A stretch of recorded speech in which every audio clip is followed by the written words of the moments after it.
150 సంవత్సరాలుగా 150 రోజులుగా నిరంతరం పోరాటం చేస్తున్నటువంటి ప్రజలందరికీ, అలాగే ఈరోజు ప్రత్యేకంగా 150 మంది కూర్చున్నటువంటి అక్క చెల్లెళ్ళు అన్నదమ్ములందరికీ పేరు పేరున నమస్కారాలు తెలియజేస్తా ఉన్నాను.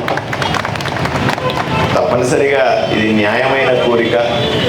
గతంలో కూడా నేను ఈ అంశాన్ని చాలా సీరియస్గా తీసుకెళ్ళి ప్రభుత్వం దృష్టికి తీసుకెళ్ళడం కానీ, లేదా అసెంబ్లీలో 2 సార్లు మాట్లాడిన విషయాన్ని మీకు స్పష్టంగా తెలియజేస్తా ఉన్నాను. ఈ రోజు కాదు, ఏ రోజుకైనా సరే ఆదోని సాధన ద్వారా, జిల్లా సాధన ద్వారా ఈ ప్రాంతానికి మంచి జరుగుతుందనే ఆలోచన మనందరిలో ఉంది.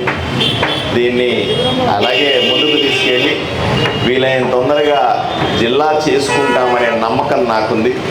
రాబోయే రోజుల్లో మరింత బాగా ఈ ప్రాంతము, ఈ ఊరు, ఆదోని జిల్లా అయితే కేవలం ఆదోని ఒకటే అభివృద్ధి చెందదు, చుట్టుపక్కల నియోజకవర్గాలు, చుట్టుపక్కల ప్రాంతాలు కూడా అభివృద్ధి చెందుతాయి.